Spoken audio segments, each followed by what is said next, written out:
foi essa história de...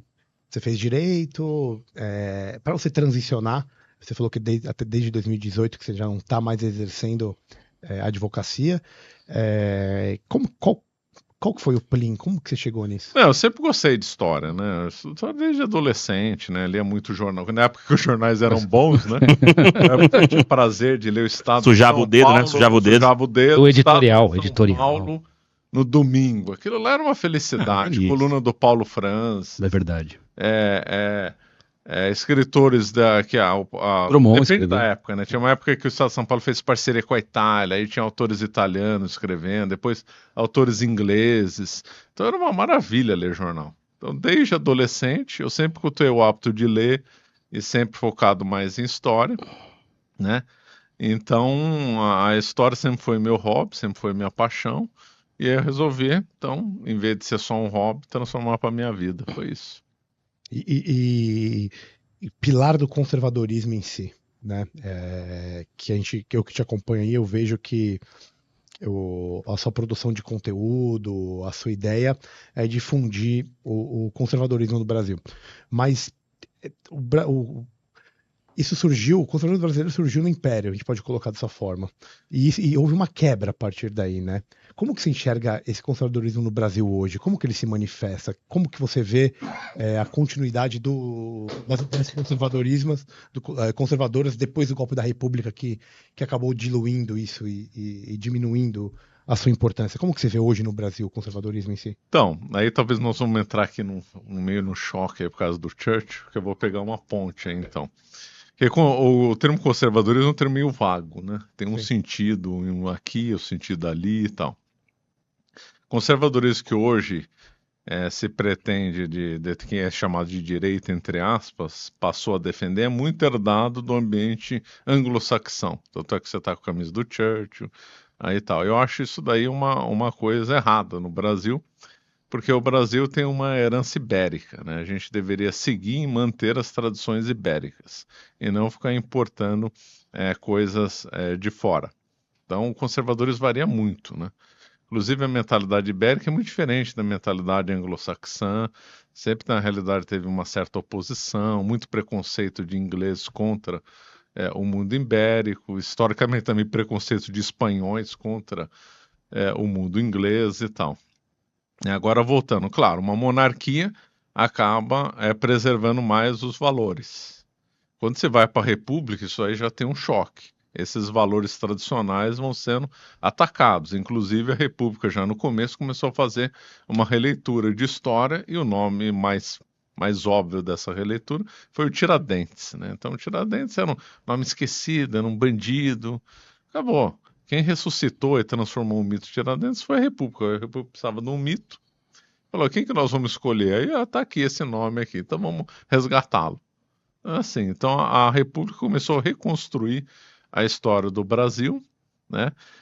Mas ainda era a primeira república, ainda era relativamente conservadora, né? Aristocrática e tal. Chega o Getúlio Vargas, piora bastante, até chegar nisso, né?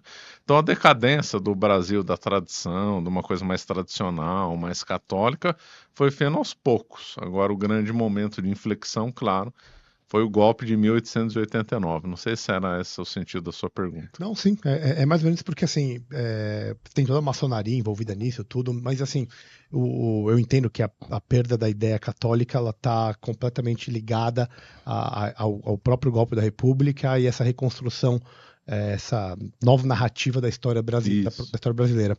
Mas o que eu queria entender um pouco mais é o seguinte, como que hoje a gente conseguiria tentar resgatar esses valores desse conservadorismo à brasileira. Porque o que você está me dizendo, e realmente é verdade, você pega os poucos conservadores que você tem no Brasil, eles vão remeter à ideia inglesa do conservadorismo, anglo-saxã, esse lado, né? Tanto o Partido Conservador Inglês quanto o Partido Republicano, por exemplo, nos Estados Unidos. O que não é um conservadorismo genuinamente brasileiro, porque existem vários conservadorismos diferentes. Mas como é que você enquadra essa tradição junto com a aproximação, por exemplo, de Portugal e Inglaterra e essa história de conservadorismo português e inglês? E você não conseguiria, por exemplo, pensar nisso num período de império, por exemplo, das pessoas que habitavam aqui o Brasil estudando na Universidade de Coimbra ou outras universidades e que traziam essas ideias e que de alguma maneira, por ser, né, vamos lá, um conceito completamente lato aí, de common law ou de você criar as coisas ali com uma base comunitária, isso não pegou no Brasil? Isso não, a gente não tem uma tradição que pudesse se de alguma maneira remeter a essa tradição ibérica portuguesa e, de alguma maneira, uma relação com isso? Isso não tem uma linha histórica de investigação? Com Portugal, você está dizendo? Isso. Tem, sim, claro, né? Eu sou contra a separação do Brasil com Portugal. Tem lá o meu livro que eu comento sobre isso. Infelizmente, o Brasil se separou. O Brasil deveria estar ligado a Portugal e essa bela tradição portuguesa. E Algarve era uma maravilha também, né? Quanto a essa aliança que pode parecer uma contradição, porque a Inglaterra e Portugal são aliados ainda, né?